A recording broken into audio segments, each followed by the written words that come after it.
Car girls, car guys, and every person in this whole world that has even a remote interest of cars, and welcome to the very first video in this channel, and one of hopefully many, where we shall restore, rebuild, and possibly even retrofit and RestoMod cars on this channel. Right now we have two cars in this garage which are pretty much old war horses that have seen some things throughout their life. On the left corner there is a depending on who you ask, either a 1994 or 1998 Fiat Tempra 1.6 with carbureted. And on the right corner actually, we have a 1979 Mercedes W123 230 with the carbureted engine as well within. First things first, we're going to actually check on the Mercedes. Now this is, as I mentioned, a 79 model, designation 230. This car has been, and the other car has been around the family for two generations. First my father and then me. And now I'm going to actually try to restore both of them, which will be extensive and we're having a lot of work, because both of them genuinely do need a lot of work, body-wise, mechanicals, maybe electricals, but a lot of mechanicals. In the Mercedes corner, we do need a lot of things. First of all, let's check the body, which, to be frank, leaves a lot to be desired. Basically, I don't think any body panel in this car is left untouched, either by rust or road battles or just wear and tear stuff over 40 years, and basically also 15 years of parking and neglect. So first things first, rust. This has the typical rust in a 123. There's almost every other 123 almost has rust. Front corners are gone on the side. Also, the wing is also pretty much done. The other side is even worse, actually. The other side is basically flopping around. Like, it's really bad. In fact, the rust on this corner is so bad that it has actually entered the car's cabin and interior. Also, if we move around in here, you see the front fenders also needs a lot more work than that, possibly even to be thrown away.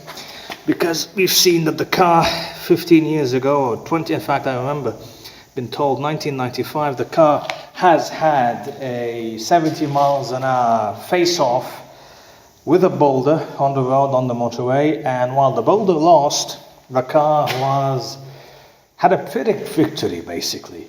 Basically, the whole boulder entered in here, smashed the valence, or valance, however you want to call it, and the whole thing is just gone. It even took apart the front bumper along with it, and it actually was so bad that it created a shrapnel where it cracked the front windshield. The front windshield is actually replaced. This isn't part of the original of the car. Same goes for everything. It just continues all the path of destruction on this side.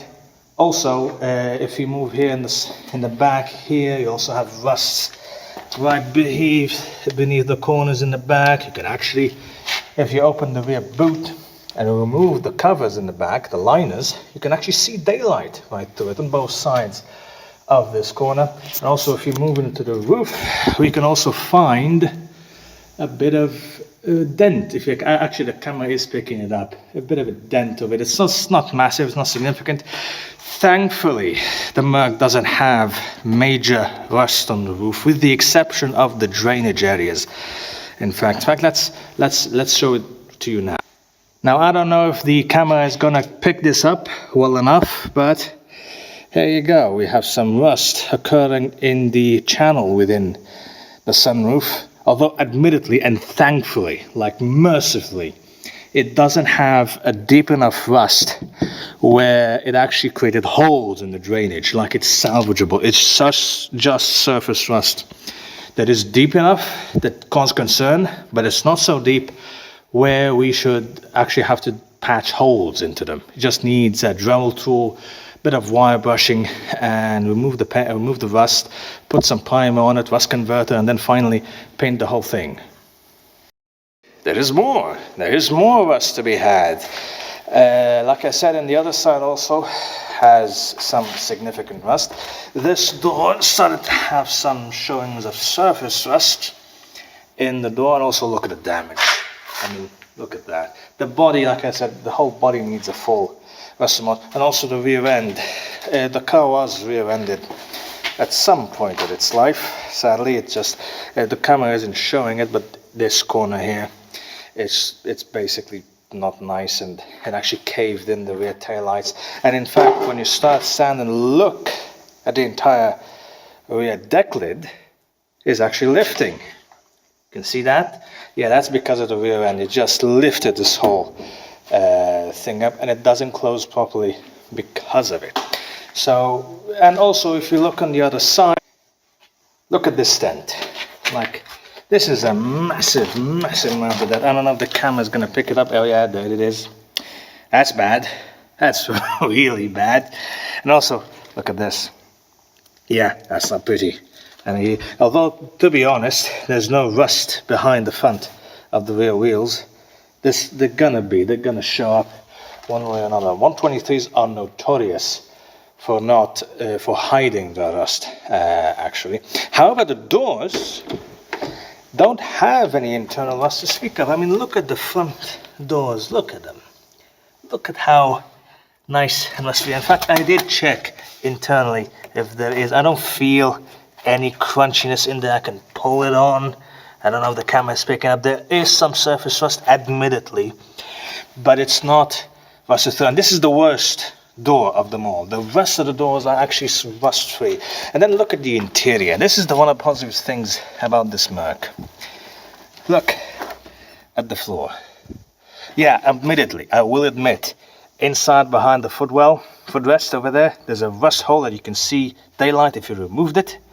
But the rest of the door, the rest of the floor, I mean, look at, hey, there it is. It's really nice. I mean, yeah, the camera isn't showing only dirt, but that's even after I cleaned it. This was full of oil because of the oil pressure gauge. That thing was leaking because it didn't tighten it well enough. And same story if we come in here and pop this baby here. I mean, yeah, full of dirt, and you don't actually see it because, well, I don't have any lights. But trust me on this, take my word for this. This is a solid car inside. Even the rear floors are even good shape. So body-wise, this car isn't great. It needs work. It needs a lot of TLC. But with enough work, with enough money, this car can be restored to its former glory. Now let's move to the interior in the car. This is a completely different story, because if you can look at the interior, I don't know if this is showing, it probably is, but look at that dashboard. I mean, the dashboard is in immaculate shape for a 123. Most 123s, for those who doesn't know, or a lot of them actually, especially those in the hot climates, or those who have been left in the sun for too long, is where you find the dashboard just cracked and just tired and really just breaking apart. This, I mean, look at it. It's great. The only thing that really annoys me is that there is a speck. Oh, there it is. This piece here. I mean, it's annoying, but that's the only blemish that this dashboard actually really has. And you can probably see it better if I step outside. But the interior in this Mercedes really is like the best, the very good quality. First of all, the seats. This isn't the original fabric. It's actually the original fabric is actually here, but this is just a cover on it. It's not sewn into it, but it is wrapped all around it. I can actually pull on it and see that the condition of the seats. By the way, these are bamboo half cloth interior, basically a mixture between MB-Tex and cloth. Same goes for the doors. Doors are actually bamboo leather. They do need a bit of cleaning, admittedly. I mean, there's a lot of dirt in them, but with a bit of cleaning, a bit of elbow grease, this thing will be in excellent condition. But frankly, the interior has no problems for me to report, with the exception, typical 123 issues. The springs in the front seats are broken. The rears, you don't usually find any broken springs in the back. They're usually in great shape, but the fronts really are in just bad shape. In fact, this right passenger seat, you're basically sitting leaning in one area in the same way that the Titanic was leaning and sinking. And the front seat is even worse. The front seat is actually, you're sitting practically on the floor. There's absolutely, you can even hear the springs. Springs on this one is shot and done for. Other than that, really, the interior really is in great shape, as you can see, with poor lighting, I must admit. I mean, hopefully I can get better light, but, you know, details. Another thing I don't like about the interior is the sound system. Sound system in this thing isn't great. To be honest, the front speakers are pretty much done. They're making horrible cracking noises. The rears are working, but they're not great. And then this head unit, there's no light in here. I don't know how do I show you this, but hang on a minute. Yeah, no proper lighting here. But this is a Sanyo head unit. It's an ancient cassette player hand unit, which was probably great back then, but no, not today, not these days. It's also shorted, by the way. I had to fix it. I shorted it when I was replacing the speakers, and it ruined it. I fixed it, but then I put it back in, and the speakers hasn't changed. In fact, they've gotten worse since I installed them. But yeah, the interior, and as you can see, this is a base 123 interior. Basically, you have no wood at all in the interior, just plastic, and this is just, you know, full leather in the trim. I'd love to someday to get some sort of wood trim in this, and this will be really nice to install it in. But for all intents and purposes, 90% of the interior condition is good, well, with the exception of this, maybe some holes in there, you know, general wear and tear. But for a 40-year-old car that has been sitting for 15 years and been recently being called to service, this is a very good, nice interior. Even the floor is, you know, good. Whatever the case, this is the interior part of it. Now let's move on to the mechanicals, which is the meat of this restoration series, because we've got a lot to cover in this Merc.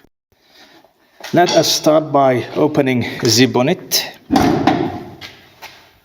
And by the way, this is my favorite party piece of the old Mercs of the period. Look at that. BMW drivers, eat your heart out.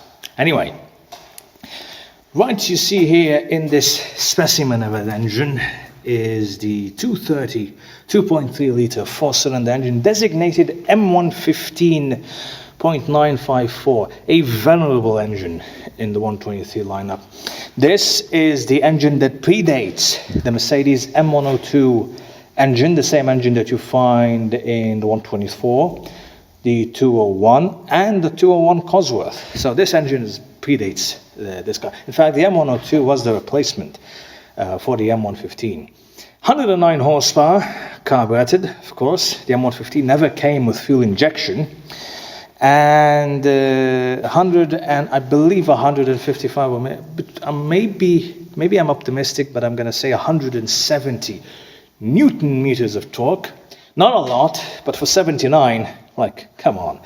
This has pretty much nearly double the power of a similar four-cylinder diesel, the 240. To remember the 240D, how much did it did 64 horsepower. This is basically 75% more powerful than it, and they don't have injection pumps or any of that nonsense. I've also rebuilt the carburetor, opened and closed that bloody thing for nearly 6 times because the fuel in it was sticking everywhere, like the needle for the float, the needle for the piston measuring device in there that measures your idle and mixture, like everything was there, was sticking. Even the choke was sticking and just belching fuel everywhere. It was bad. The engine, I can report, this is a fine specimen of an engine because I made a compression test on this baby, and guess how much it makes in terms of PSIing. This specimen. I've actually made a compression test, and believe it or not, 1, 2, and 3 are making 155 to 160 psi, and the fourth is even better. The fourth is actually 167 psi. Like, that's brilliant. According to Mercedes repair manual, you have to good compression for an M115 engine should range between 10 to 12 bars, which this does in flying colors. In fact, all the 4 compression does, on average, if you average all four cylinders out, they are making between 11 to 11.5 bars of compression pressure. So it's great. Minimum is 10, or actually minimum is 9 compression, and obviously the difference, you cannot have compression difference between cylinders about 1.5 bars or about 20 psi, but this engine is flying with just compression. Internally, this engine is extremely healthy.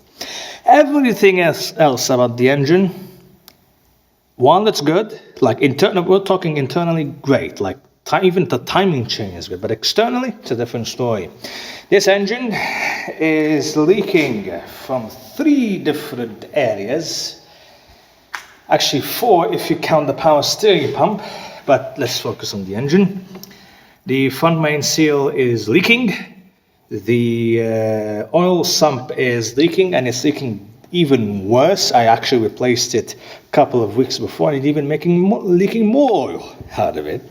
And also the mechanical fuel pump is leaking in there. Basically, either the seals between it and the engine, or the pump itself that is leaking, but in either case, it's a huge oiling mess, and it's actually losing oil due to the leaks everywhere. As for the power steering pump, it's leaking from everywhere, like pretty much everywhere.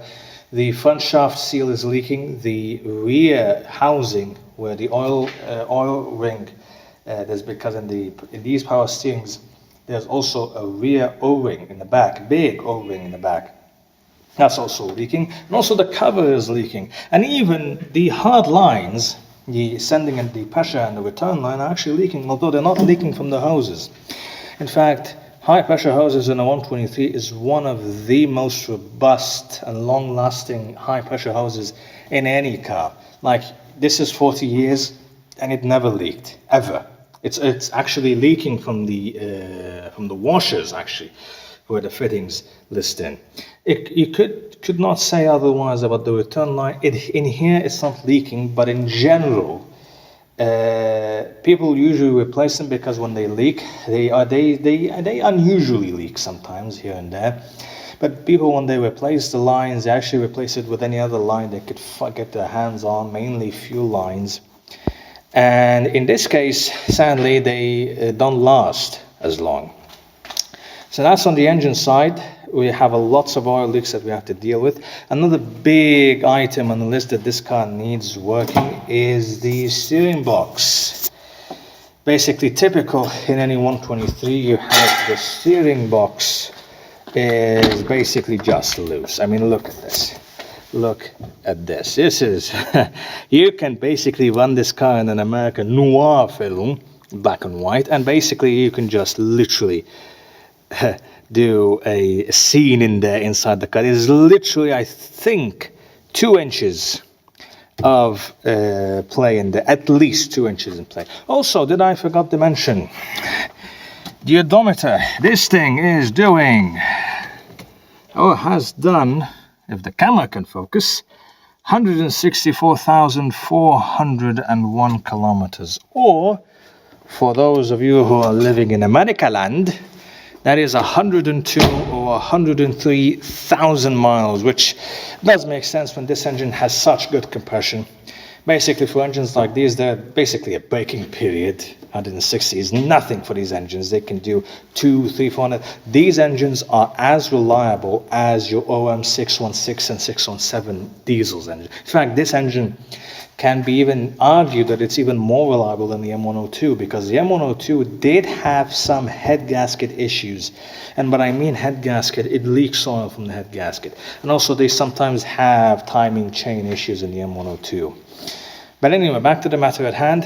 The other mechanical issues that the camera actually died on me while I was recording. So what I was saying here is that in another mechanical issue that this thing interestingly has is that it does not have handbrakes at all. Parking brake is done. The cable actually snapped, and when you do this, actually, if you excuse me, yeah, you have to do, yeah, there's nothing in there happening. So you have to pull back in and do this. Basically nothing in there.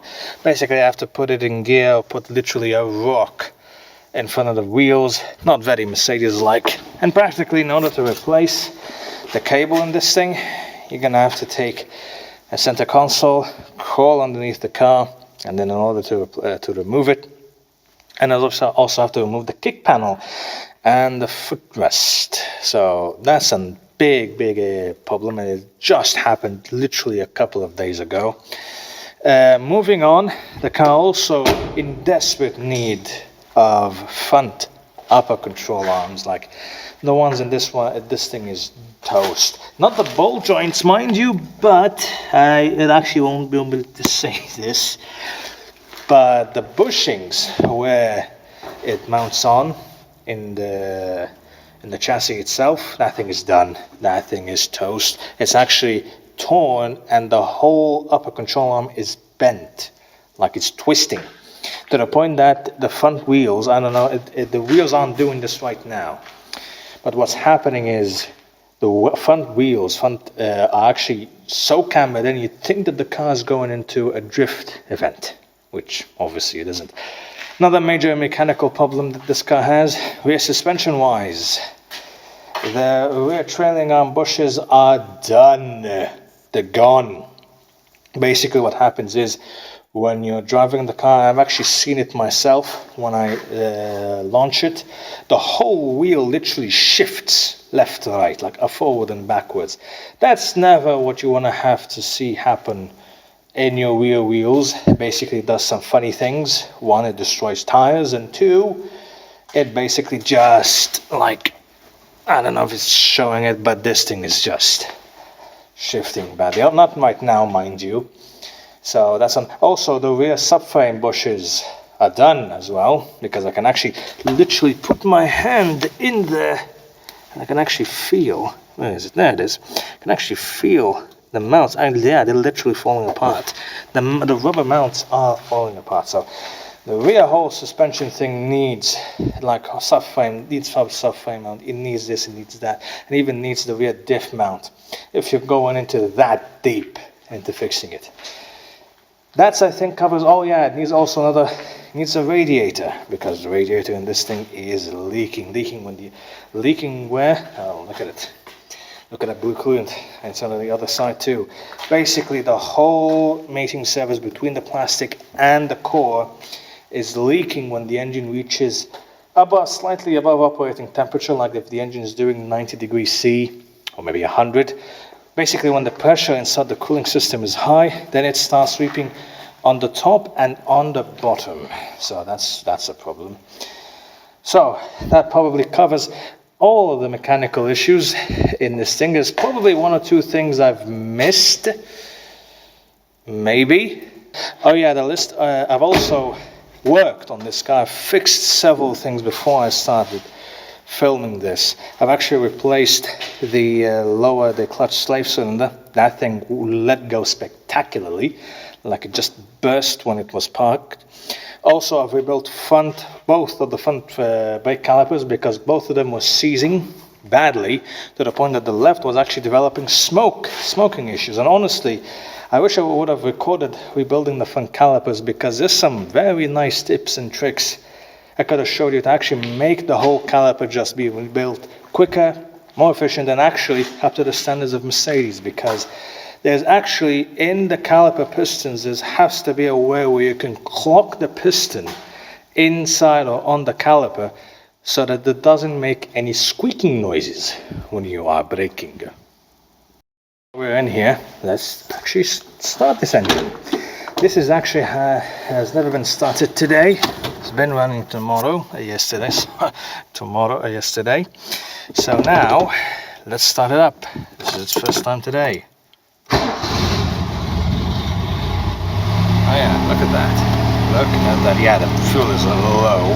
I know, nice oil pressure. No rev gauge. I really like to install that. And if we actually listen to this baby,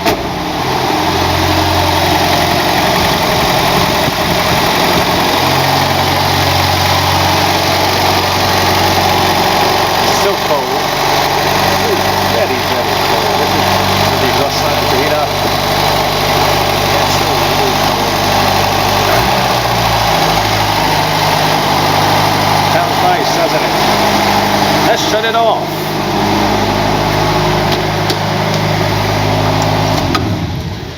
Because I haven't even finished with this thing. I do might have missed one or two mechanical issues. I'm working on this thing for quite a bit now, but like I said, it also needs this thing. You see this thing? This is a heater control valve. This doesn't have AC, it has a manual heating option. Basically what it has is some sort of pass cooling, or passive cooling I'd like to call it, where the heater is getting heated up without having to open the valves. It's rather nice when you're in winter because you don't have to open and close anything, but in summertime that's not nice. I can actually feel the whole heat of the engine right next to you.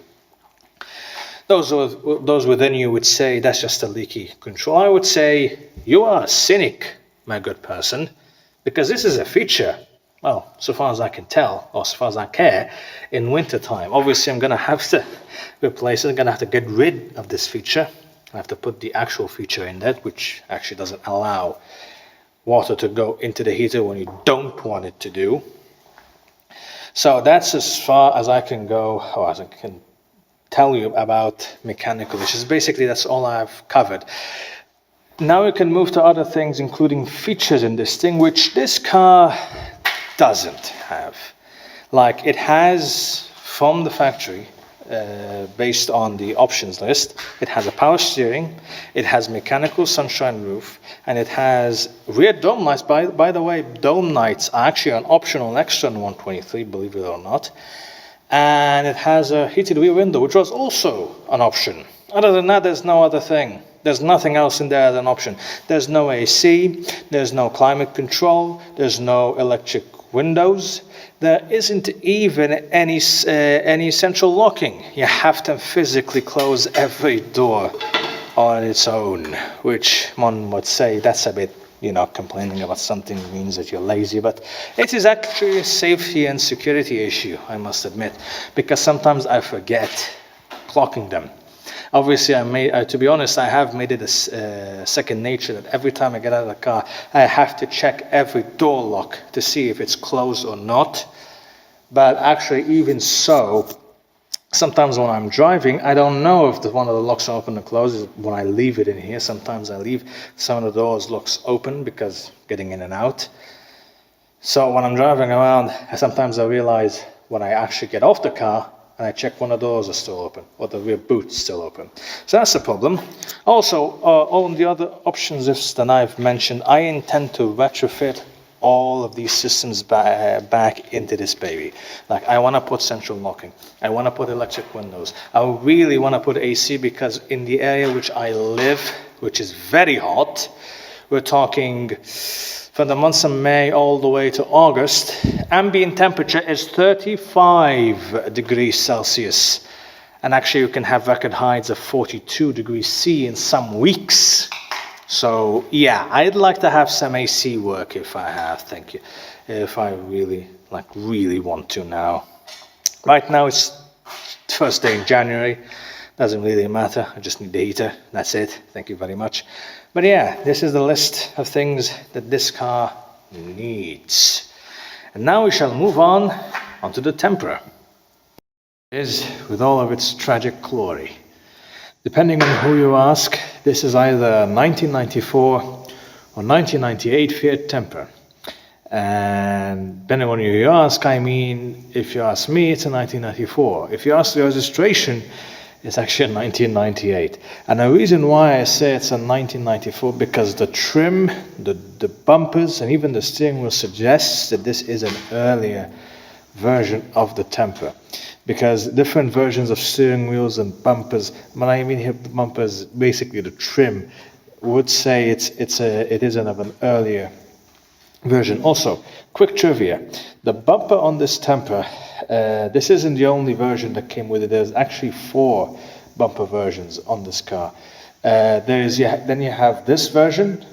This is the basic one. The basic has no options, no thrills, no whatsoever.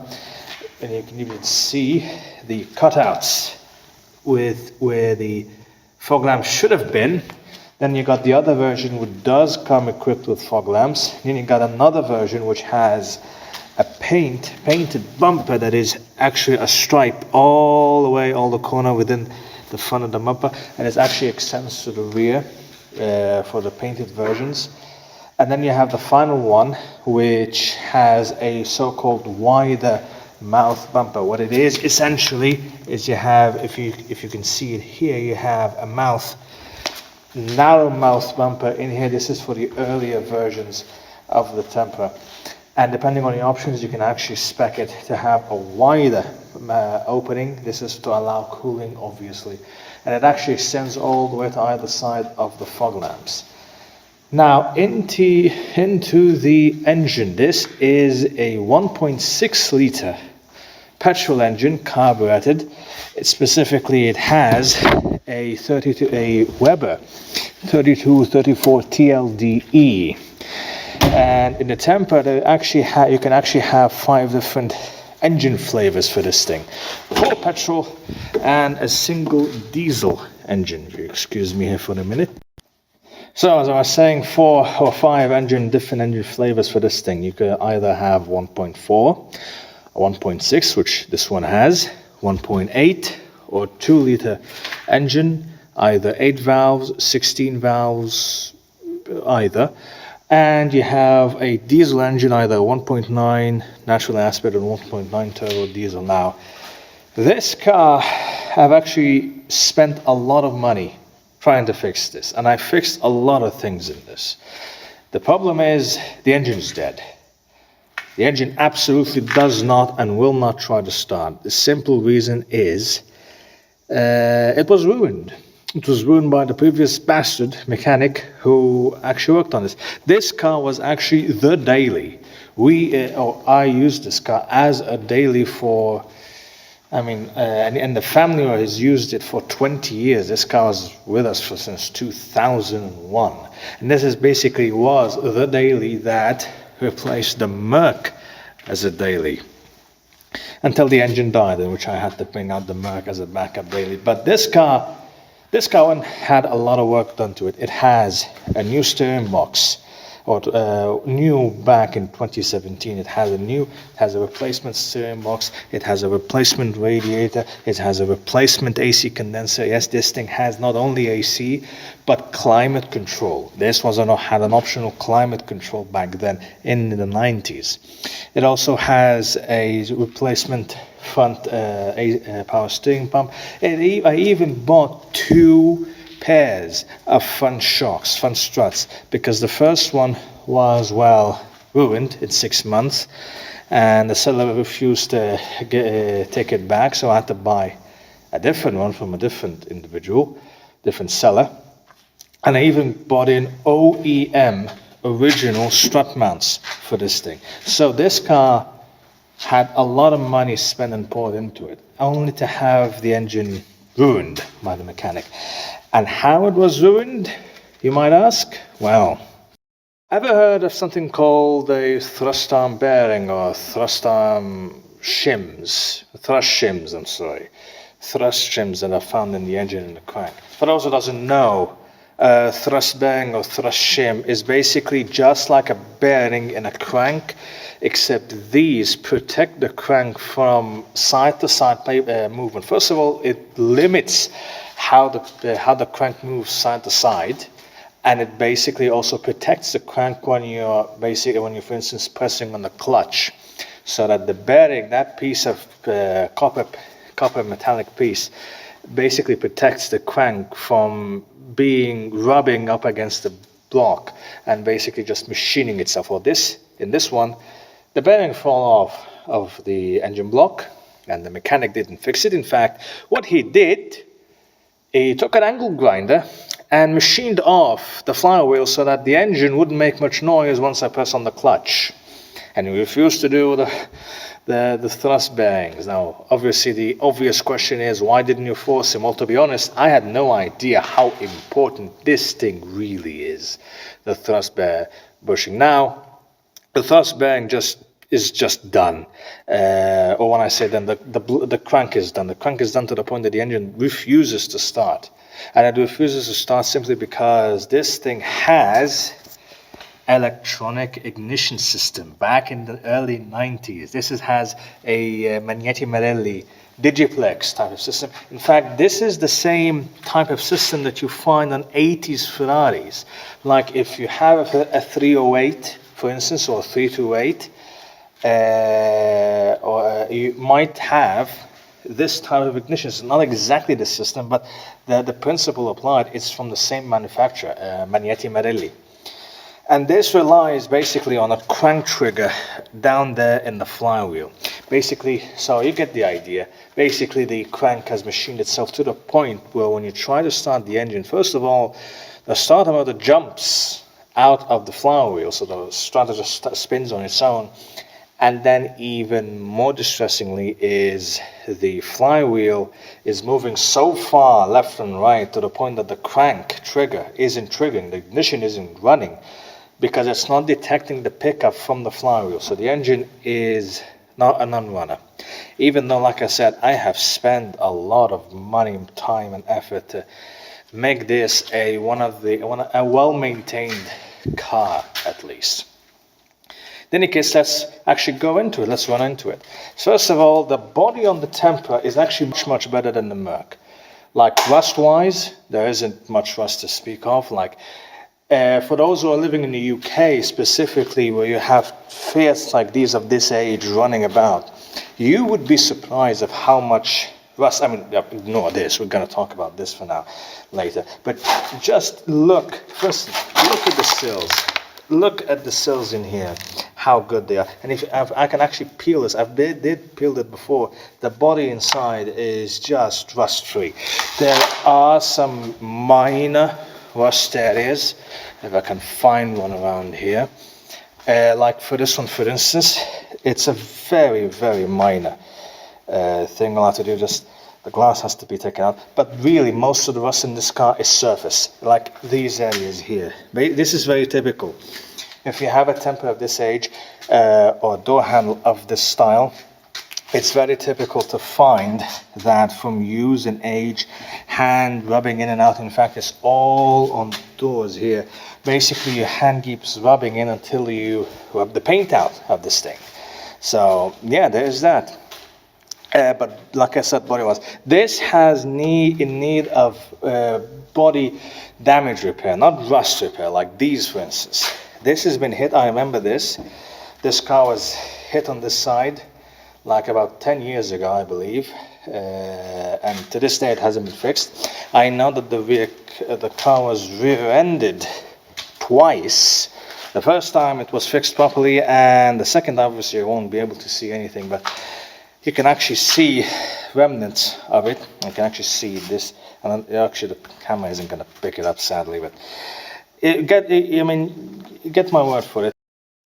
It's bad. The second rear ending, it wasn't fixed as well as the first, and based on that, listen to this. Yeah, the bonnet, the rear boot isn't locking. Like, it's locking, but it's rattling. It needs to be fixed. And also, like the Merc, the camera isn't gonna pick it up, obviously. But if you, the lip on the boot lid is actually higher than the car's body. So this car really needs more of body damage work than really rust repairs. This car is 99% rust free.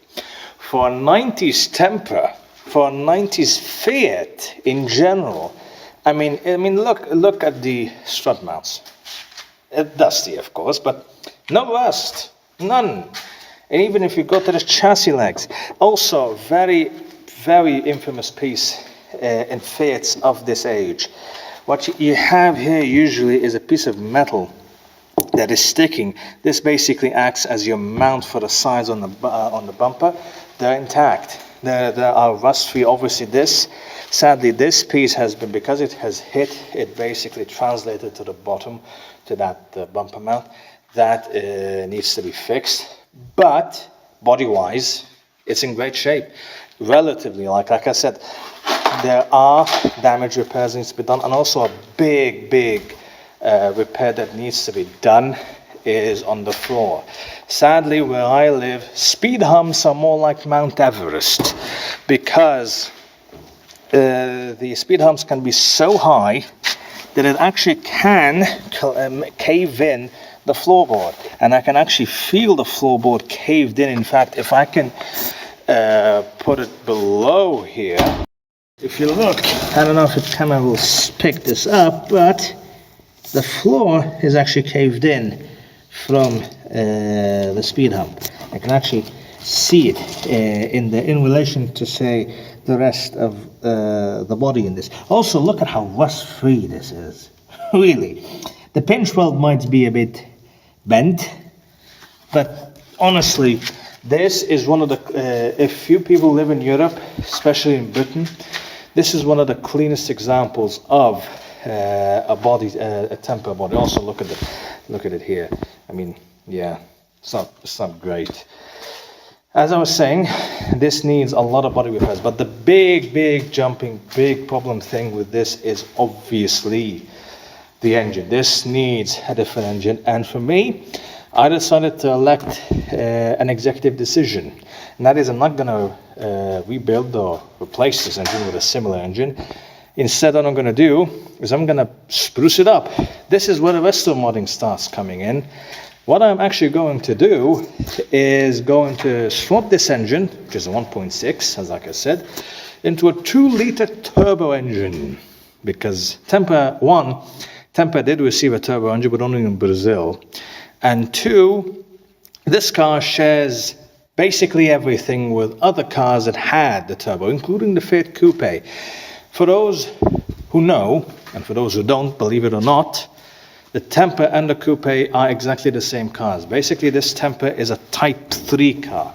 A Type 3 car is basically the same car all around, like compared to the Lancia Dedra.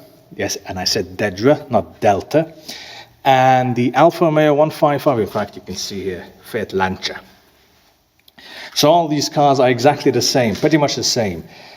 Same goes with Type 2 cars. Type 2 cars are basically just like Type 3 cars, like the Tempra, only these mostly are with a shorter rear end, like hatchbacks. So Type 2 cars are basically all these cars with shorter rear ends, like the Fiat Coupe, the Fiat Tipo, and I mean here the first version of the Fiat Tipo, not the later version of the Fiat Tipo.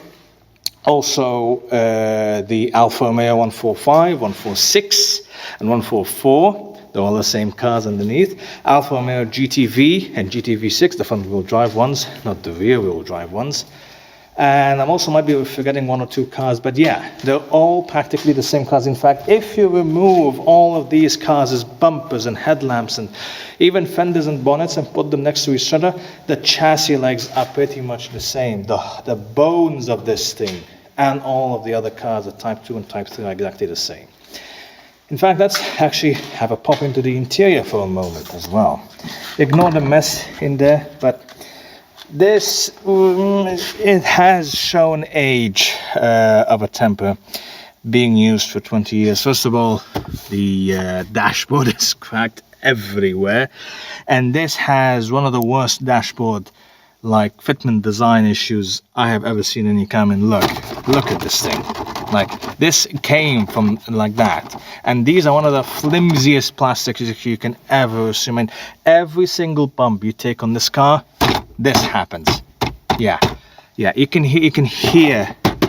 Yeah, this is what happens when you take over a bump. And this car has a harsher ride than the Merc, admittedly, because it's lower than the Merc. From the factory, this Tempra is lower than the Merc. To be honest, 5-speed manual, obviously. And you can see the weathering in the steering wheel. Yeah, and even up there, actually the metal part of the steering wheel has actually been exposed. The seats are in good shape though, for a 20-year-old car being used in the sun. That's after I actually cleaned them and vacuumed them, like wet vacuuming, to be honest.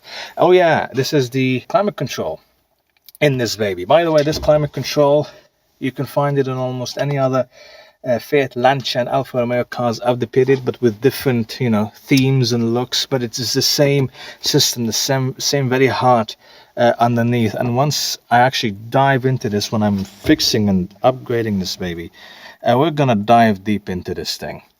So yeah, other mechanical issues include in the suspension. The rear bushing, and it's not actually a bushing, the trailing arm in this Tempra actually uses a bearing, not a bushing.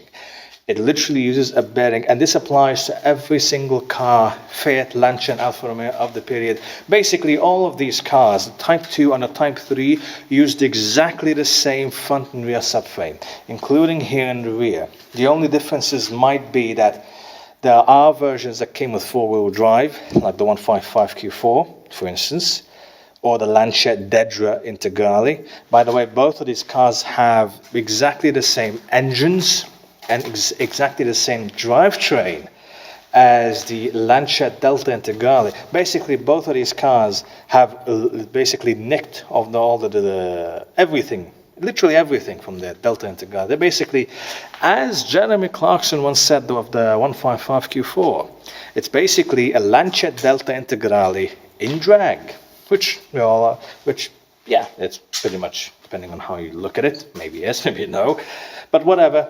All of these cars are basically, with the four-wheel drive twin turbocharged engines, are practically Delta Integrales underneath, which ironically, the engine that is used in the Delta Integrale is a Fiat twin cam.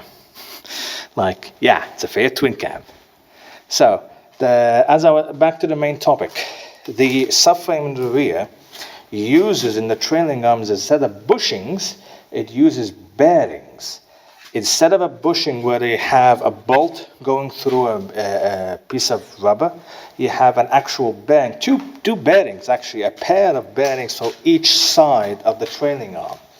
So essentially, I don't know if it can be shown inside, but let's see. No, it can't, but yeah. Oh yeah, by the way, look at this. No rust. None. No rust whatsoever. In any case, oh yeah, there's also maybe a surface rust in here. Maybe. In here. No, not really. But I know there's a surface rust occurring between these metal pieces on one or the other side. In any case, the bearing inside. So you have a trailing arm that goes bolt through a bearing. Now the biggest problems with these, when they fail, is two things. One, the rear wheel is actually cambered and towed in. It's like it's bent. It's like the trailing arm is bent inside the car, inside the whole thing. And the other thing is, when you take bumps, especially in extremely cold weather, like winter for instance, when you take a bump, especially at slow speeds, you can actually hear like metal crunching within the rear suspension. That's because the bearing inside is falling apart and just crunching on each other. That's really the main mechanical problem that this thing has, other than when you turn the AC on, especially during really hot summertime, the engine temperature actually rises up alongside the AC, which definitely indicated that the radiator fan really was not inadequate to the desert environment that I am living in. So, the plan for this thing, RestoModding. Well, when I say RestoModding, first thing I want to do is actually I want to restore the body. This is my first priority. I want to strip the engine, take the engine out, strip anything that I don't need in this car, and the trim needs to come out. All of this needs to come out in order to repair all the body damage that is in this thing. This is my priority in this Tempra. I want to do the body and I want to do the paint before I can engage in anything else that has to do with mechanicals. Because what I'm going to do is swap it with the 2-liter turbo, and also 4-wheel drive system. Yep, 4-wheel drive system in this baby. Basically, I'm gonna get a parts car. Don't know which car, but pretty much it's gonna be an Alpha, pretty much. And before you start raising pitchforks against me, know that I don't want to buy a perfectly running car. I just want to buy a parts car that has a perfectly functioning engine and running gear, and maybe interior bits and bobs I can put it in there. But yeah, priority, body, paint, and all of that bitty bob. Can you expect within this channel the next couple of episodes? Well, here's how it's all going to be broken down. I'm going to focus in the next couple of episodes, if there's an appeal for it, on mechanically restoring the Mercedes. Yes, I know the car desperately needs bodywork, but this is the only daily that I have. This is the original daily that died on me, was broken, was, killed, murdered, however you want to call it. And I really want to make this thing mechanically sound so I can use it every day, so I can actually focus on the Tempra. The Tempra is going to be focused body-wise. I don't know if you people is going to be thrilled with me going through, body restoration in a car like this. But yeah, the very first thing I want to do is, after I've finished with the Merc, and like I said, the Merc has so much more mechanical issues than the Tempra, is focus on the body on this, and then I can start restomodding this thing with big engine, better AC system, maybe a definitely better sound system, suspension, wheels, tires, brakes, all that good stuff. But before I can do that, I need to focus on this. So yeah, I need to focus on this mechanically, so it can be mechanically sound, so I can run around with this everywhere, chasing parts and getting parts for this poor thing in here. So that is to be the end of this video and the end of this episode. I hope that I would garner enough attention, enough enthusiasm. I wouldn't really start this channel if it wasn't for other YouTubers. Hey, hello there, Stratton. So yeah, I hope to see you next time. And on the next time, we're gonna start fixing things on this old warhorse that is the Mercedes. Till next time.